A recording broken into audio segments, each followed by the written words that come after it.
All right, we are back.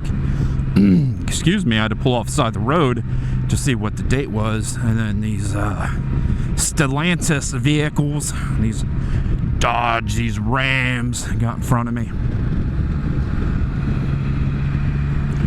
So it's going to be a slow go, November 26th. And I wasn't going to make a video today, to be honest with you. I was just going to ride and listen to music. But the 3 of the last 4 days, if you count today, 5 days. How do you do that?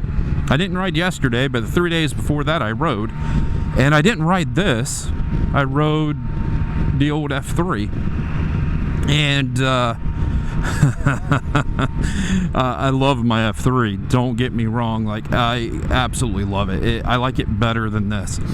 But I've been hurting a lot more after riding it, and normally I don't hurt that bad when I ride this. So, you know, is there some coordination between why I hurt more on the F3 than I do when I ride the F3T? And I think there is.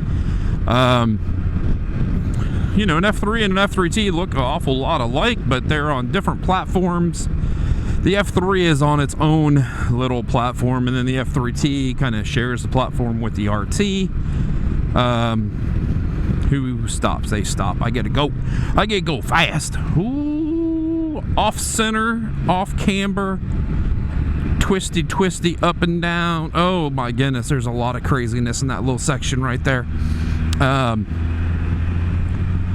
The F3 has a mono spring shock, and I've upgraded. This one has this one also has a mono. Oh, and that sun's going to be flashing off my phone. Mono shock and spring, and it's the factory sack shock. I do believe is what they put on the rear of this. And then this has an airbag that you can inflate to change the ride height in the rear and how comfortable this thing is cruising down the road. So this is a little softer. I guess that's what I'm trying to get at. It rides a little softer than the F3. But I don't think that's the main factor of why when I get off my F3, I hurt so bad that night the next morning. And it could take me 2 days to recover. Like, no kidding. 2 days to recover from a ride. So when I ride 3 days in a row, and the first ride was only, the first 2 rides were really only about 30 miles each, and then the other day it was 110, so it was a good ride. And I think what the main difference is the feet position. Both the F3T and the F3 have pegs. I put mine in number 4 slot, 1, 2, 3, 4. The furthest away would be the 5th spot. How pretty is this? So my feet are pretty forward. I'm not that tall, 5'11". I don't know if I have longer legs or a longer torso. I've been told just the other day from my son's wife that Sam and I, that's my oldest, are built a lot alike, and we have longer torsos than legs. So, you know, I'm pretty stretched out on number 4. There's not much of a kink to my knee, but I'm very comfortable, and that's how I like to ride.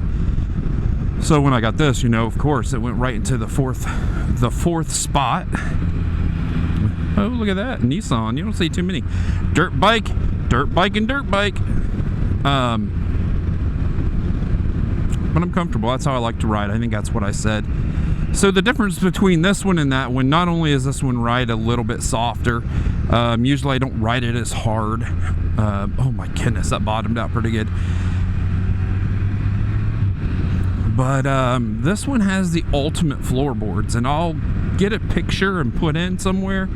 So if you don't know what the ultimate floorboards are, they are sold by Pierre, Can-Am Spyder accessories.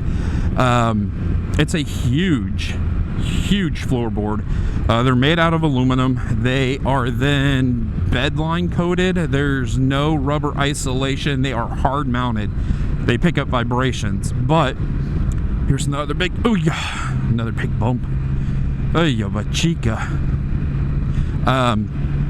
So you do pick up a lot of vibration with them, but what it lets you do is, even in the fourth position, your feet are forward, you have a full floorboard underneath your foot.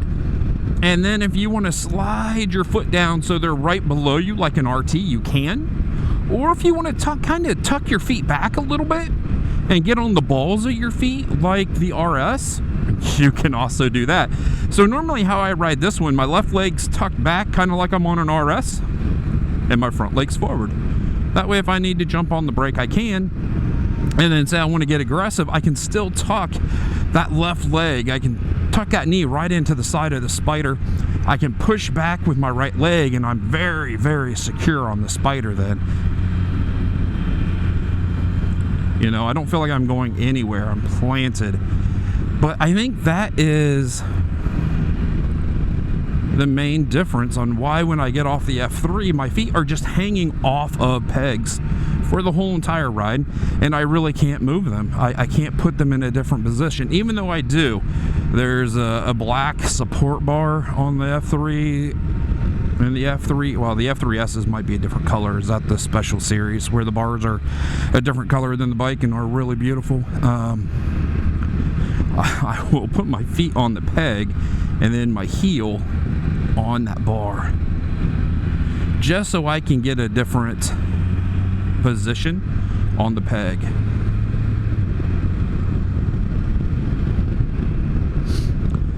Oh, what an incredible road. And I think what my biggest issue is the lower back and both hips. That's why when I ride the F3 with my legs just dangling off of pegs forward, you know, it puts a lot of pressure on my hips, makes my lower back hurt.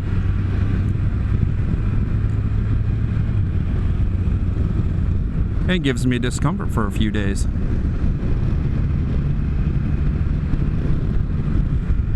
So, you know, still love the F3. I think the F3 is still one of the, it's a unicorn. No, not really a unicorn. A unicorn is, you can't get. I think an F3 is,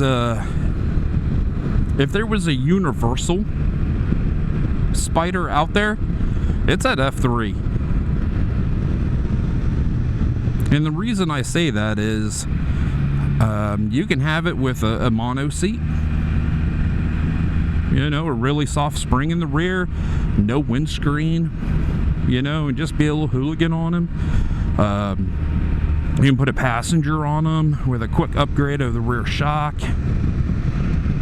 You can put all types of different windscreens on them. You can put different bags on them.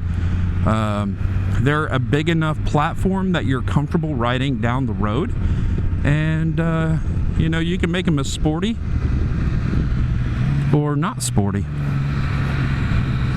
You know, I think it's a fantastic fantastic machine to turn it into what you need. You know, I guess you could on this, you could change out the springs or the shocks. Thumbs up if you like the video. Stay safe, everybody. I'll see you down the road.